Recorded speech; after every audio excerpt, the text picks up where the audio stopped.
Michelle Dauchy joined the Brunswick Corporation in 2015 as Chief Marketing Officer of Mercury Marine.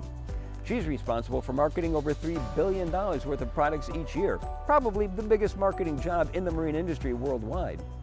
BoatTEST editor Eric Colby talks with Michelle to find out how she made it to the top job in marine marketing and how Mercury Marine is leading boating into the future. Michelle, welcome to BoatTEST Reports. Thanks very much, Eric. Great to be here. You came from the worlds of banking and consumer products, which is a little different. So what was the first thing that struck you about the marine industry? You know, I guess the first thing that struck me is how fun the marine industry is. Very different from banking and CPG, where they're more necessities. The marine industry is about pursuing a passion. It's a passion space, a lifestyle area. And you see that both in the people who use our products and the people who work in the space.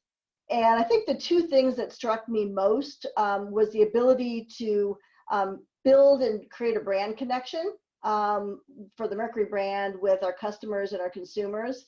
And I think the other thing probably is just at the point I joined, there was a tremendous shift happening from offline traditional brick and mortar type stores to online. And while the marine industry, it's still critically important to have that dealer relationship and that brick and mortar, even event kind of content, a lot of research and a lot of investigation and even a lot of post-purchase engagements happening digitally. Mm-hmm. And there's a real opportunity to lean into that in the marine space.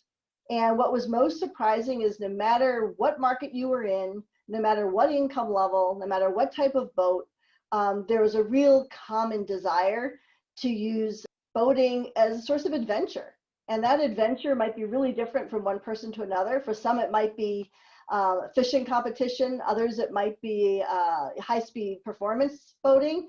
And another, it might be just putting along in a pontoon with their couple of kids for the afternoon. Now, historically, Mercury has marketed its products, supporting fishing tournaments, cable TV shows, little bit on the race coverage when you used to have racing on TV. Are there other marketing areas that you're pursuing now? Fishing is still incredibly important given the connection to boating.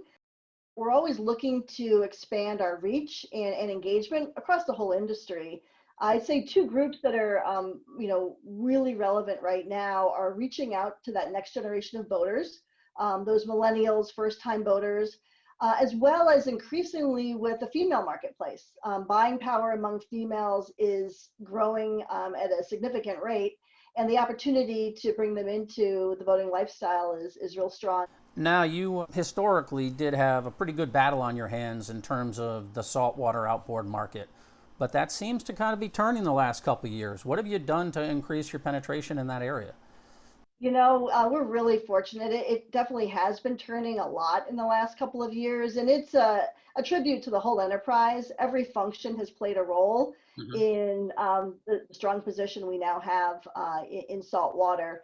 And it's been a combination of three core things, and I don't think any one of them alone could have gotten us to where we are and where we project we're going to be.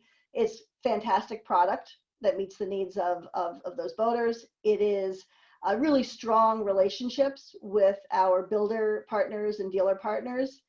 And then it's strong connection and demand from the end consumer going into those boat builder and dealers. And those three are all really working in our favor right now. More and more consumers are choosing Mercury. We're seeing that in our share results. 20 years ago, there were 75,000 stern drive fiberglass boats sold in America. Last year, the number was about 11,000. That's an 85% drop for that type. Outboards have really kicked it in, but people just seem to have turned away from stern drives. Do you know what caused that? Over time, in our industry, but in any industry, consumer preferences kind of shift, they ebb and flow. And I think that's what we've seen in the stern drive market. You introduced the Bravo S. That's a forward-facing drive. Do you see this as a little bit of a saving of the stern drive sector, or? The Bravo 4S is an amazing product. When we go about developing new innovations, we always start with what consumers are looking for, what trends we're seeing in the market, and that's kind of partly what led to the Bravo 4S. You launched the Women's Leadership Council. Could you tell us a little more about what its goals are? through my career, so many people reached out to help me as mentors. And I felt it was my time to reach back into the organization and help some others. We've got a couple of pillars on the Leadership Council. One is leadership development. The other is, which is pretty self-explanatory, and then the other is business alignment, and that really fosters a sense of collaboration and understanding for different business initiatives and functions that women may not already be in the organization. Mm-hmm. And then thirdly, we do a lot with community service and helping females within the Fond du Lac community reach their dreams, whether it's through career coaching, high school coaching, getting people back up on their feet. Well, thanks for joining us. We wish you continued success in your role at Mercury and with the Women's Leadership Council. Thanks so much, Eric. Really great talking to you.